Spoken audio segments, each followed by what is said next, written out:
तो फ्रेंड्स, जब हम गार्डनिंग करते हैं तो सबसे पहले हमारा काम होता है अच्छी मिट्टी बनाना। और लगभग हम मिट्टी के कई तरीक़ों से अच्छी बनाते हैं और उसमें खाद और साधारण मिट्टी और कंपोस्ट, वर्मी कंपोस्ट इत्यादि मिलाते हैं और इस तरह से एक सही अनुपात में हम मिट्टी बनाते हैं। पर जब हम लगातार गार्डनिंग करते हैं तो हमें कई तरह के अनुभव भी होते रहते हैं कि मिट्टी केवल एक ही तरह से नहीं बनाई जा सकती। पॉट्स में और कई तरह से भी हम अपनी मिट्टी को बना सकते हैं, अपनी अच्छी खाद बना सकते हैं और अच्छी हम गार्डनिंग कर सकते हैं, अच्छी फ्लावरिंग ले सकते हैं, अच्छी फ्रूटिंग ले सकते हैं और हरा भरा एनवायरनमेंट अपने लिए और अपने आसपास के वातावरण के लिए भी बना सकते हैं। तो मैं काफ़ी समय से गार्डनिंग कर रही हूँ, तो कई बार जो एक निश्चित विधि होती है उसके विपरीत भी जाकर हम कुछ काम कर सकते हैं। तो इसमें जैसे कि इस पॉट्स में मेरे ये काफ़ी सिंक है एक, और इसमें मैंने इसमें काफ़ी प्लांट्स लगे हैं। तो इस तरह से इसमें मिट्टी बदलना तो संभव नहीं है।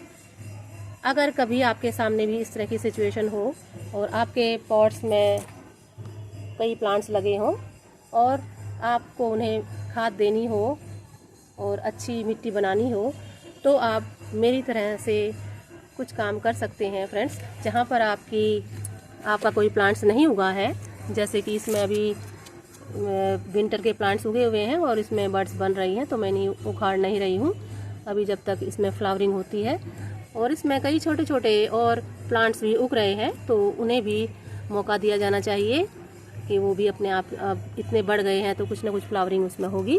तो इस तरह से जहाँ पर भी आपके थोड़ा सा स्पेस होता है, जगह होती है, तो आप उसे इस तरह से इसमें गड्ढा कर लीजिए, जैसे कि मैंने इस पॉट में किया है और एक दूसरे पॉट में भी इस तरह से किया है। जहाँ पर भी आपका प्लांट नहीं है वहाँ आप ये प्रोसेस कर सकते हैं। और इसको आपके पास पुरानी गार्डन वेस्ट है या किचन वेस्ट है जो आपने सुखा रखी है, जो सब्जियां इत्यादि आपने सुखा रखी हैं, उनका इस्तेमाल कर सकते हैं। आपको कहीं से भी कोई खाद इत्यादि लेने की ज़रूरत नहीं है बाहर से, आपके घर में ही भरपूर मात्रा में खाद बन सकती है। मैं बिल्कुल घरेलू उपाय बता रही हूँ जिससे कि आप गार्डनिंग कर सकते हैं। तो मेरे पास तो काफ़ी सूखी पत्तियाँ हैं, ये कनेर की सूखी हुई पत्तियाँ, और इस टाइम मैंने काफ़ी सारे प्लांट्स भी उखाड़े हैं, तो इनको थोड़ा सा सूखने देंगे। पर मेरे पास ये सूखी पत्तियाँ हैं, तो आपके पास भी इस तरह की सूखी पत्तियाँ हो सकती हैं फ्रेंड्स। और रसोई में बहुत सारा सामान होता है और फल फ्रूट हम खाते हैं, जैसे केले के छिलके और ये संतरे वगैरह के छिलके आपको दिखाई दे रहे होंगे। तो इनको हम सुखाकर इस तरह से इस्तेमाल कर सकते हैं और जो हमारी खाली जगह है उसको भर सकते हैं। ये देखिए, इसमें हम डाल देंगे ये पत्तियाँ। और आप पूजा इत्यादि में जो फूल इस्तेमाल करते हैं फ्रेंड्स, उन्हें भी सुखाकर आप इसमें इस्तेमाल कर सकते हैं। इस टाइम नवरात्रि चल रहे हैं और फूल इत्यादि तो सभी के घरों में आते हैं, तो उन्हें आप वेस्ट ना करें, उन्हें सुखा लें और इस तरह से अपनी गार्डनिंग में इस्तेमाल करें।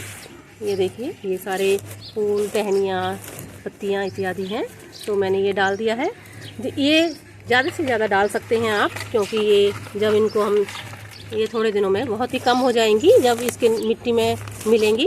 और इस तरह से हमने ये जगह भर दी है और इसमें अब हम इस तरह से मिट्टी की एक लेयर लगा देंगे और ये धीरे धीरे हमारे लिए खाद बनाती रहेगी और कंपोस्टिंग की एक प्रोसेस भी होगी। और हमारे पास जो भी हमारी एक्स्ट्रा मिट्टी होगी हम नए प्लांट्स के लिए इस्तेमाल कर सकते हैं। और ये मैंने इसमें एक गड्ढा खोदा था फ्रेंड्स, ये मैं इसे दिखाना भूल गई, फिर भी मैंने इसे निकाल लिया है। और इसमें जड़ें इत्यादि हैं, जो पुराने प्लांट्स हैं मेरे, मैंने उन्हें भी डाल दिया है, क्योंकि ये बहुत बड़ा पॉट है और इसमें ये सारी चीज़ें इस तरह से मैंने डाल दी हैं। और ऊपर से मैंने एक इस तरह से मिट्टी की लेयर डाल दी है।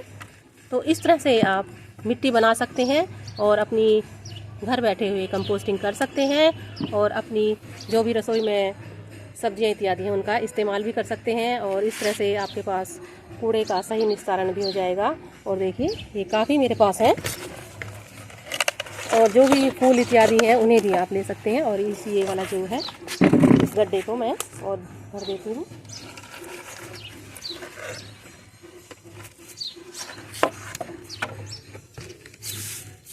मेरे पास सूखे कचरे की कमी नहीं है। तो इस तरह से ये देखिए, जो भी आपके गार्डन में आप झाड़ू इत्यादि लगाएं और फूल इत्यादि निकलें तो उन्हें भी आप इस तरह से डाल सकते हैं। और ये जगह हो गई है, भर गई है, और इस तरह से इसमें एक यही मिट्टी को आप इस तरह से इसके ऊपर एक समतल कर दें इसे, और इस तरह से धीरे धीरे आपकी इसमें जो पत्तियों की खाद है या हमारी सब्जियां हैं वो कंपोस्ट हो जाएंगी और हमारे प्लांट्स को अच्छी खाद देंगी। तो इस तरह की प्रक्रिया भी आप अपनी जब गार्डनिंग करें तो अपना सकते हैं। तो मैं तो इस तरह से कुछ न कुछ नए तरीके, क्योंकि पूरा कई बार मिट्टी नहीं बना पाते, तो ये वाली प्रक्रिया भी हम अपना सकते हैं बिना प्लांट्स को छेड़े। और इस तरह से जो छोटे छोटे प्लांट्स उगे हैं इनको भी कोई नुकसान नहीं होगा, ये भी अच्छी तरह से उग जाएंगे। क्योंकि दोबारा से पॉट बनाने में ये सारे प्लांट्स हमारे इस टाइम ख़त्म हो जाएंगे, क्योंकि 1-2 महीने इनमें अच्छी फ्लावरिंग हो सकती है। तो फ्रेंड्स, आप भी कीजिए इस तरह के छोटे मोटे काम और कीजिए भरपूर गार्डनिंग और बनाइए अपने आसपास हरियाली। Thank you for watching.